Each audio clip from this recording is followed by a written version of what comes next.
Alright, so nice and easy then. Nice and easy, mate.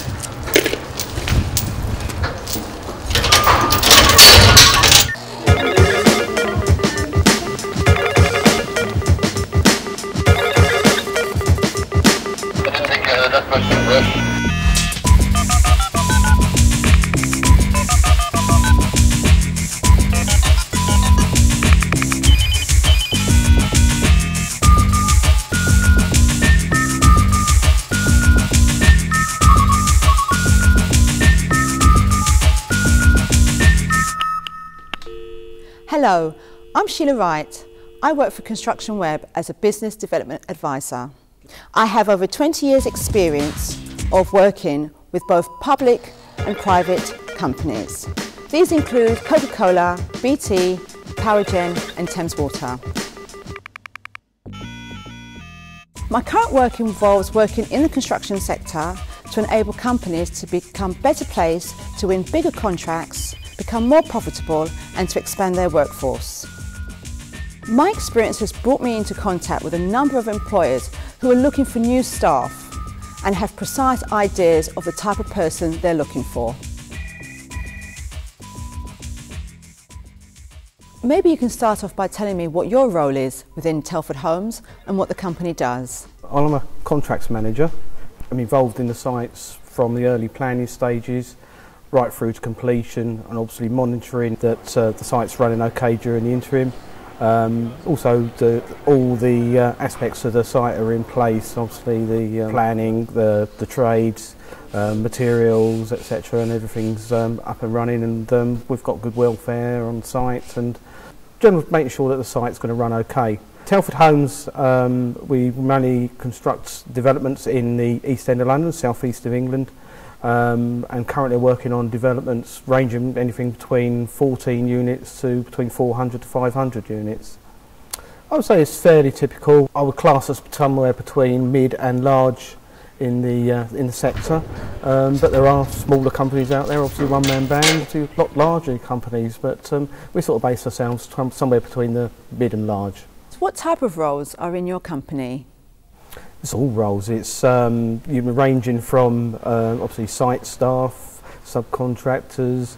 We've got trainees in the office at the moment that are training to be technical surveyors, architecture, engineering.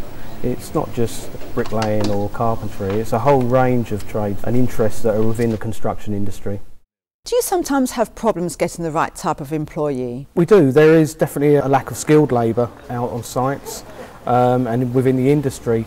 That's obviously been filled recently with foreign labour. We would prefer, if we could, to take on trainees to train them into the industry and mould them as we want them. Recently we've been dealing with a company called Urban Futures, and they've provided us with two very good trainees, a bricklaying trainee and also an electrical trainee. And they're currently working with two of our contractors at the moment. Telford Homes is not necessarily looking for qualified or trained individuals. Are you looking for someone that primarily has a lot of practical training or technical knowledge, or is it something different? That's easy. 3 points really.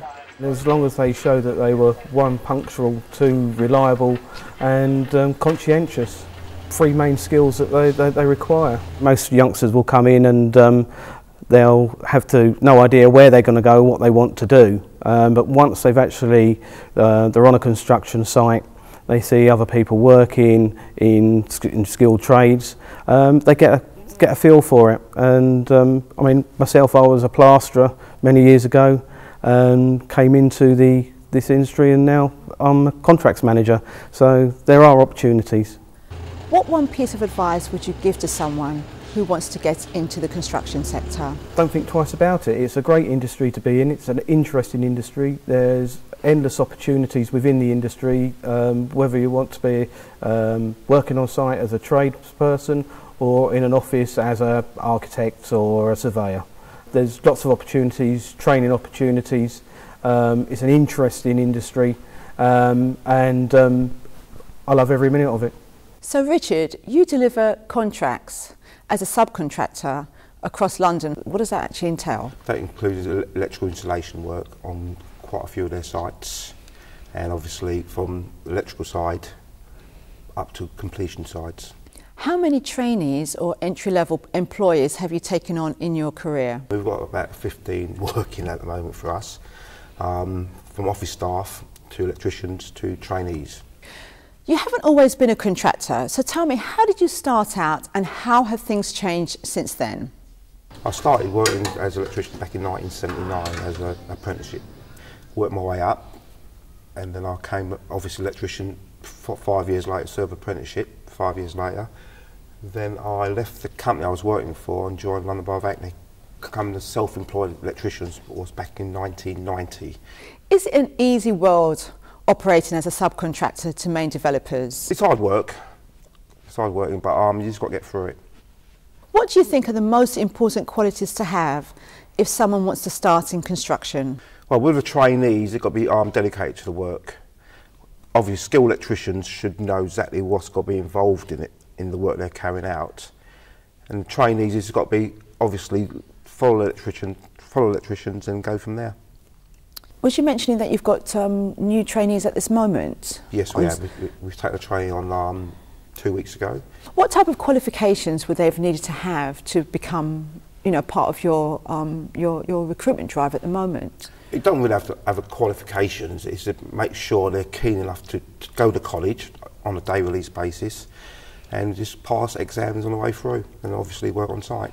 What's one piece of advice would you give to someone considering starting in the construction industry? Just make sure it's hard working. Timekeeping is very, very important. It's hard work, but it would get you rewards at the end of the day.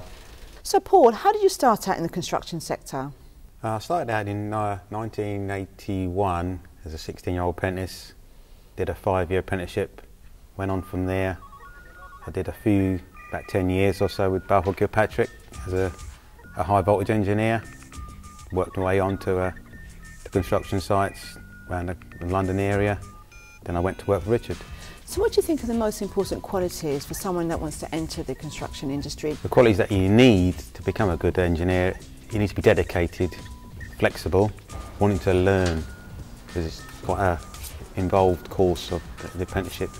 They need to be adaptable to situations that we work in on the sites, the hours that we work as a part of the team, the electricians and the carpenters, plumbers on site. They need to be a part of a unit.